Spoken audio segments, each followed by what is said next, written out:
इस कहानी की शुरुआत होती है चिल्ली से, जहाँ पर हमें चिल्ली के एक रिमोट एरिया को दिखाया जाता है। यहाँ पर एक बहुत बड़ी माइन है। आसपास रहने वाले सभी लोग इस माइन में काम करके अपना गुजर बसर करते हैं। और आज 5 अगस्त सन 2010 को दिखाया जाता है कि गांव के कुछ लोग एक बार फिर से हर रोज की तरह माइन के अंदर काम करने के लिए जा रहे हैं। वहीं दूसरी तरफ माइन के इंजीनियर को यानी कि सेफ्टी ऑफिसर को दिखाया जाता है, जो माइन के ओनर के पास जाता है और उसे बताता है कि मुझे माइन के अंदर कांच का एक टुकड़ा मिला। दरअसल जब ये पहाड़ों को जमीन को खोदते हैं तो वहाँ पर जानबूझकर कांच के टुकड़े लगा देते हैं, ताकि जमीन के अंदर अगर कोई भी पत्थर खिसके तो कांच टूट जाए और उन्हें पता चल जाए। वो कहता है कि हमें माइन का काम बंद कर देना चाहिए, लेकिन माइन का जो ओनर होता है वो कहता है कि हम ऐसा नहीं कर सकते, तुम्हें काम को चालू रखना होगा। वहीं दूसरी तरफ हमें उस ट्रक को दिखाया जाता है जिसमें 33 लोग माइन के अंदर गाड़ी से चले जाते हैं। ये माइन इतनी बड़ी होती है कि इन्हें अपनी जगह में पहुंचने में कई घंटे लग जाते हैं और अब ये जमीन से 1700 फीट नीचे है। लेकिन कुछ ऐसे भी माइनर्स हैं जो इनसे भी 600 फीट नीचे हैं। पिछले 10 सालों में इन्होंने जमीन को बहुत अंदर तक खोद दिया है। वहीं सेफ्टी ऑफिसर को दिखाया जाता है, जब वो माइन के अंदर आता है तो उसे वहाँ पर कांच के और भी कई सारे टुकड़े दिखते हैं, जिसे देखकर वो डर जाता है और तभी उसे दीवार पर एक बहुत बड़ी दरार भी दिखती है। लेकिन वो कुछ भी नहीं कर सकता, वो काम नहीं रोक सकता,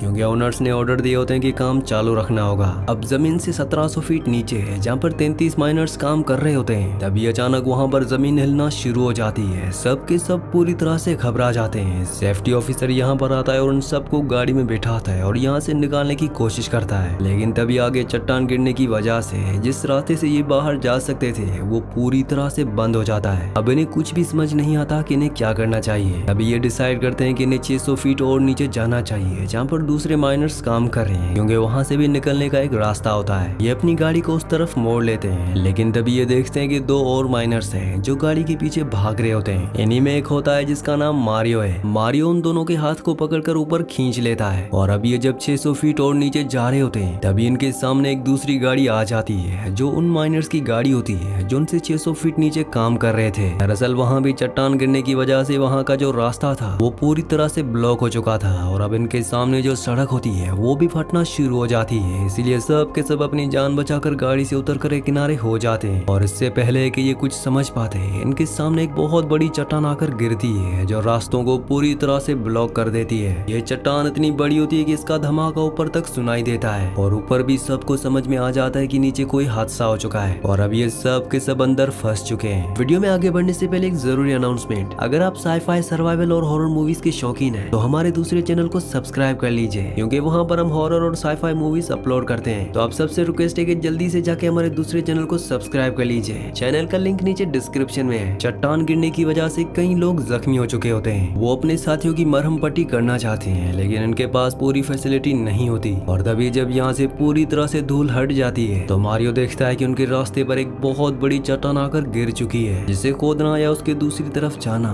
पूरी तरह से नामुमकिन है। वहीं हमें माइन के बाहर दिखाया जाता है कि इन सभी माइनर्स की फैमिली माइन के बाहर इकट्ठा हो चुकी है, क्योंकि सबको पता चल चुका होता है कि माइन के अंदर हादसा हुआ है और माइन के अंदर जो लोग हैं वो वहाँ पर फंस चुके हैं। मीडिया के जरिए ये न्यूज पूरी दुनिया में आग की तरह फैल जाती है। वहीं हमें माइन के अंदर दिखाया जाता है जहाँ पर सुपरवाइजर, जिसका नाम लुइस है, वो सभी लोगों को गिनता है। उसे पता चलता है कि यहाँ पर ये 33 लोग हैं। अब यहाँ पर एक रेफ्यूजी एरिया भी होता है जो इसी तरह के हादसों के लिए बनाया गया होता है, लेकिन वो कहता है कि वहाँ पर सिर्फ 30 लोग जा सकते हैं और हम 33 लोग हैं। अब इनके साथ जो मारियो होता है वो कहता है कि यहाँ पर चिमनियां भी बनी हुई हैं, अगर हम चाहें तो चिमनियों से बाहर जा सकते हैं, क्योंकि वहाँ पर सीढ़ियां होंगी। इसलिए सुपरवाइजर लुइस अपने साथ 29 लोगों को लेकर रिफ्यूजी एरिया की तरफ निकल पड़ता है, जबकि मारियो अपने साथ 2 लोगों को लेकर चिमनी की तरफ निकल पड़ता है। और जल्दी ये तीनों की तीनों चिमनियों तक पहुंच जाते हैं, जहाँ पर मारियो चिमनी की सीढ़ियों से ऊपर जाने की कोशिश करता है और जब वो सीढ़ी से थोड़ा सा ऊपर जाता है तो वो देखता है कि ऊपर सीढ़ियां है ही नहीं। दरअसल अर्थक्वेक के जो झटके आए थे,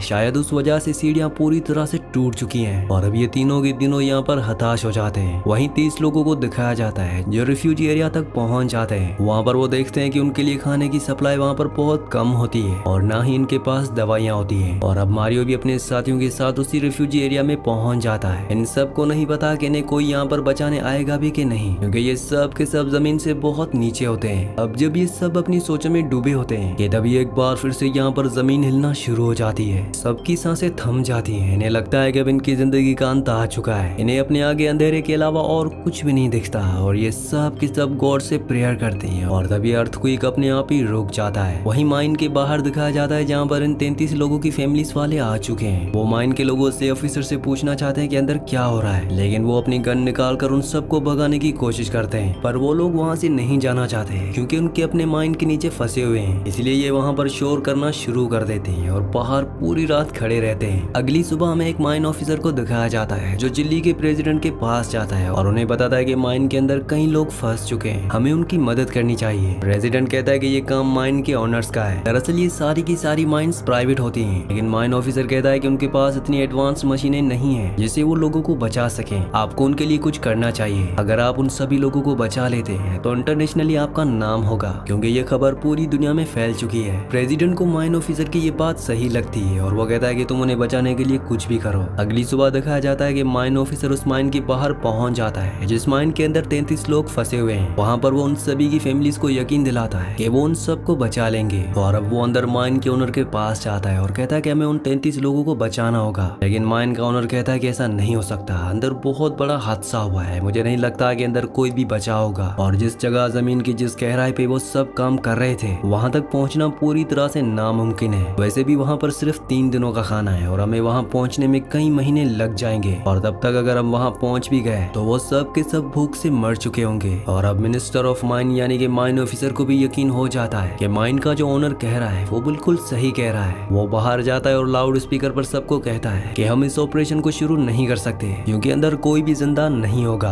और तभी एक लेडी जिसका भाई नीचे माइन में फंसा होता है वो इस ऑफिसर को एक जोरदार थप्पड़ मारती है क्योंकि उसे अभी भी यकीन है कि उसका भाई नीचे जिंदा है। और यहाँ पर जितने भी लोग होते हैं वो सब के सब चिल्लाना शुरू कर देते हैं। वो सब इस मिनिस्टर ऑफ माइन से कहते हैं कि हमारे रिश्तेदारों को, हमारे अपनों को बचा लो। माइन ऑफिसर जब उनकी ऐसी हालत देखता है तो तय करता है कि वो उन सब की मदद करेगा। और प्रेसिडेंट की मदद से यहाँ पर एक माइन इंजीनियर को बुलाया जाता है जो स्कैन करके माइन ऑफिसर को बताता है कि नीचे रेफ्यूज एरिया में 33 लोग फंसे हुए हैं। दरअसल एक बहुत बड़ी चट्टान गिरने की वजह से पूरी की पूरी माइन धंस चुकी है और अब हमें उन्हें ड्रिल करके ऊपर निकालना होगा। वही माइन के अंदर दिखाया जाता है जो खाने के लिए एक दूसरे से लड़ रहे होते हैं। और तभी मारियो कहता है कि हम सबको खाना बचा कर खाना होगा, जब तक कि हमारे लिए यहाँ पर कोई मदद नहीं आ जाती तब तक हमें कम से कम खाना होगा। ये एक दिन में 2 घूंट दूध और एक 2 कुकीज खाकर ये अब सर्वाइव करना शुरू कर देते हैं। माइन के बाहर बहुत बड़ी ड्रिल मशीन को बुलाया जाता है ताकि ड्रिल करके उनसे कांटेक्ट किया जा सके, लेकिन यहाँ पर चट्टान इतनी ठोस होती है कि उस पर ड्रिल करने में इंजीनियर को बहुत तकलीफ होती है। उसकी कई ड्रिल्स टूट जाती हैं, लेकिन फिर भी वो दिन रात ड्रिल करता रहता है। माइन ऑफिसर ने यहाँ पर उन लोगों के रिश्तेदारों के लिए जिनके अपने लोग नीचे फंसे हुए हैं कैंप का भी इंतजाम कर दिया होता है क्योंकि इनमें से कोई भी घर वापस नहीं जाना चाहता। वही रिफ्यूज एरिया में उन 33 लोगों को जब ड्रिल की आवाज सुनाई देती है तो वो सब के सब खुश हो जाते हैं। इन सब के अंदर बचने की एक उम्मीद जाग उठती है। धीरे धीरे वक्त बीतता है और उन्हें आज 12 दिन हो चुके हैं। 12 दिनों से लगातार ड्रिल हो रहा है और ड्रिल उस गहराई तक पहुंच जाता है जहां पर रेफ्यूजी एरिया है, लेकिन इन 33 लोगों की किस्मत बिल्कुल भी अच्छी नहीं होती क्योंकि ड्रिल मशीन ने जहां पर छेद किया होता है वो इस जगह से 12 मीटर दूर होता है जहाँ तक ये नहीं पहुँच सकते।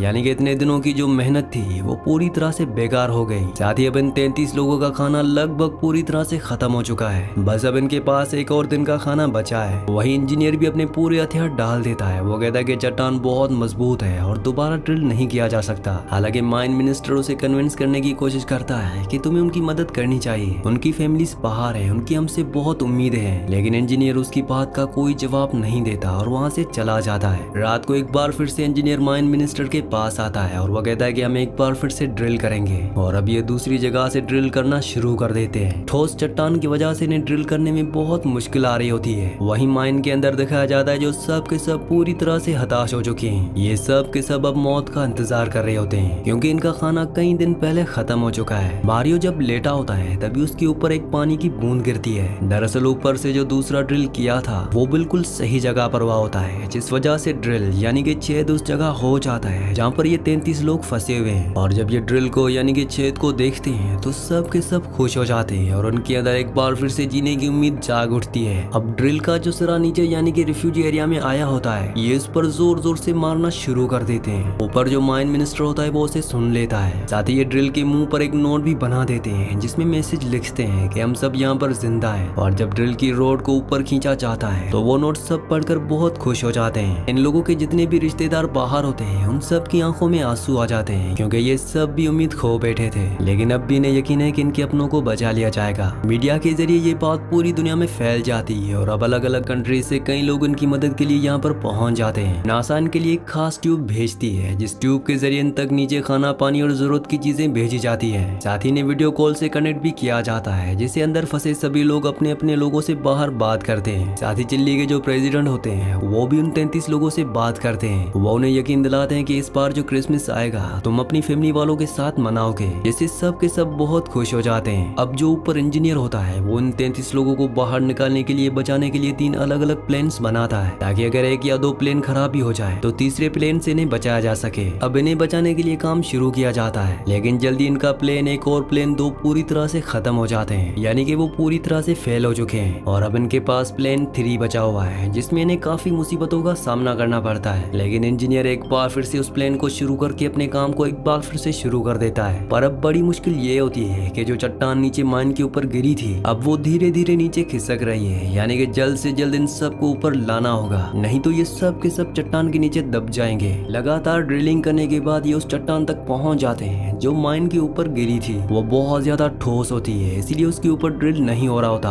और इंजीनियर माइन के अंदर फंसे हुए माइनर से बात करता है, और तब वो इंजीनियर को कहते हैं कि हमें नीचे एक धमाका करना होगा, जिससे चट्टान टूट जाएगी। हालांकि ये बहुत खतरनाक होता है, लेकिन इनके पास अब कोई भी रास्ता नहीं होता, और ये उस चट्टान पर एक धमाका करते हैं, जिसका मतलब ये है कि अब ड्रिल पूरी तरह से आर पार किया जा सकता है। आज इन सबको फंसे हुए यहाँ पर पूरे 59 दिन, यानी कि लगभग 2 महीने हो चुके हैं। और 2 महीने के बाद नासा की उस कैप्सूल को, जो नासा ने इनको बचाने के लिए भेजा था, उस कैप्सूल को नीचे भेजा जाता है, और पहला आदमी उस कैप्सूल में जाने के लिए तैयार हो जाता है। जाने से पहले वो बहुत ज्यादा इमोशनल होता है, क्योंकि उसने अपनी जिंदगी के 59 दिन यहाँ पर बिताए थे, उसके साथ ही अब भी वहाँ पर है। और उसके बाद उसे कैप्सूल में बिठाकर ऊपर खींचा जाता है, पर तभी अचानक रास्ते में कैप्सूल रुक जाता है, जिस वजह से कैप्सूल के अंदर उस माइनर को सांस लेने में बहुत तकलीफ होती है। लेकिन एक बार फिर से कैप्सूल को नीचे करके ऊपर खींचा जाता है, जिस वजह से वो आदमी बाहर आ जाता है, और एक एक करके अगले 24 घंटों में सभी लोगों को यहाँ से बचाकर निकाल दिया जाता है। और इस तरह से इन 33 लोगों को, जिन्होंने जीने की उम्मीद पूरी तरह से खो दी थी, उन सबको बचा लिया जाता है। मौत का इस तरह से सामना करने के बाद अब इन सबको जिंदगी के मायने असल में पता चलते हैं। इन्हें पता चलता है कि जिंदगी में खाने की क्या वैल्यू होती है, अपने लोगों की क्या वैल्यू होती है, और जिंदगी का तोहफा जो खुदा ने हमें दिया है, उस तोहफे की क्या वैल्यू है। हमें जिंदगी में हर एक पल को जीना चाहिए, ताकि भाग दौड़ की जिंदगी में हमेशा भागते रहना चाहिए। हालांकि ऐसा करने से कुछ लोग अपनी जिंदगी में अचीव तो कर लेते हैं, लेकिन वो जिंदगी जीना भूल जाते हैं। इसी सीन के साथ इस मूवी का सच्ची कहानी का एंड हो जाता है। अगली कहानी आप किस मूवी पर सुनना चाहते हैं मुझे नीचे कमेंट्स में जरूर बताना, क्योंकि मैं आपके कमेंट्स पढ़ता हूँ, और आपके प्यारे प्यारे कमेंट्स का बहुत बहुत शुक्रिया।